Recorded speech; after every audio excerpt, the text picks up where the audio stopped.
Assalamualaikum warahmatullahi wabarakatuh. Perkenalkan, nama saya Mel Sukmawati dengan NIM J310210079 dari kelas 1B.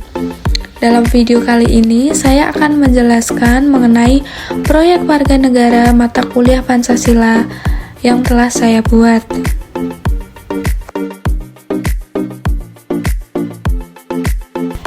Terdapat beberapa langkah-langkah dan proses pembuatan produk proyek warga negara. Langkah yang pertama adalah mengidentifikasi dan menganalisis masalah yang berada di lingkungan masyarakat sekitar dengan cara mencari topik atau permasalahan yang timbul di sekitar rumah melalui observasi, wawancara kepada tetangga, kemudian hasilnya dicantumkan di LKPWN pertama. Yang berikutnya adalah langkah kedua, menentukan topik yang relevan dengan mata kuliah Pancasila. Topik tersebut digunakan dalam proyek mata kuliah Pancasila LKPWN. Setelah menganalisis dari hasil permasalahan yang saya temukan di lingkungan sekitar, tema yang saya pilih adalah masalah gizi buruk yang dialami selama pandemi berlangsung. Langkah ketiga, menganalisis relevansi topik dengan bidang studi. Topik yang saya pilih mengenai permasalahan gizi karena permasalahan gizi pasti akan selalu ada di setiap daerah.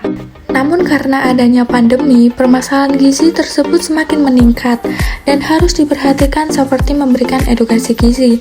Dilihat pada bidang studi ilmu gizi, hal-hal tersebut diperhatikan dan terus-menerus harus kita bahas agar mendapat solusi yang terbaik. Kemudian menganalisis relevansi topik dengan mata kuliah Pancasila berkaitan dengan sila kelima, keadilan sosial bagi seluruh rakyat Indonesia.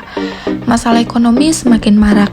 Dengan adanya pandemi, apalagi di daerah perdesaan seperti di tempat tinggal saya, pendapatan harian yang kurang mencukupi mengakibatkan gizi buruk terjadi di keluarga yang kurang mampu.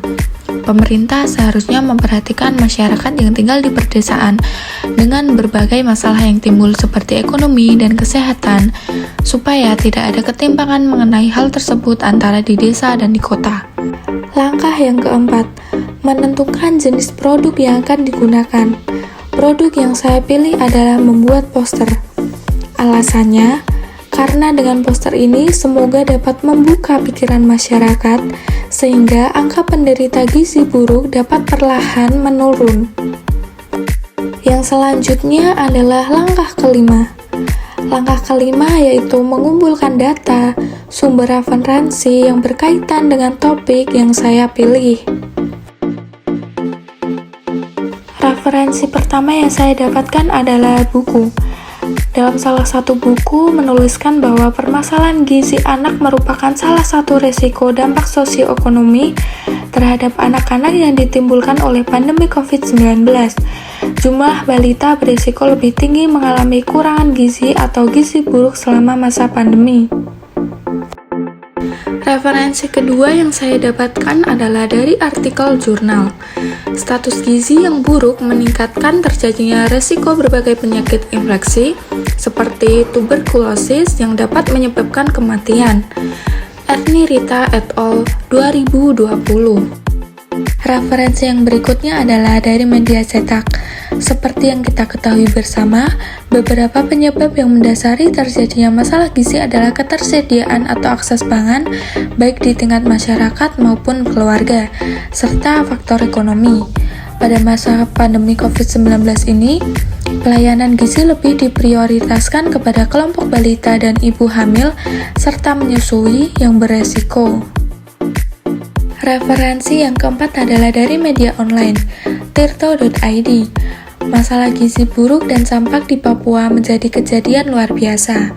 Kementerian Kesehatan menurunkan 39 tenaga kesehatan sebagai respons terhadap KLB gizi buruk dan campak.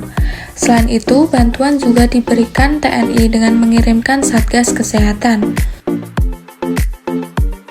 Referensi yang kelima adalah dari Undang-Undang Peraturan Menteri Kesehatan Republik Indonesia Nomor 29 Tahun 2019 tentang penanggulangan masalah gizi bagi anak akibat penyakit. Referensi yang terakhir adalah dari koran, kasus kurang gizi merata di Jawa Barat. Kemudian langkah yang keenam, dari informasi yang sudah didapatkan dapat disimpulkan bahwa dalam kondisi pandemi saat ini banyak permasalahan yang timbul di lingkungan sekitar. Salah satunya permasalahannya adalah gizi buruk karena kondisi ekonomi dan pendapatan menurun. Maka dari itu saya berinisiatif untuk membuat produk poster yang bisa dibaca oleh masyarakat sekitar mengenai makanan yang sehat yang bisa dikonsumsi dengan harga yang terjangkau. Langkah yang terakhir dari proyek ini adalah produk yang saya hasilkan. Poster mengenai edukasi makanan sehat selama pandemi berlangsung. Sekian dari saya. Wassalamualaikum warahmatullahi wabarakatuh.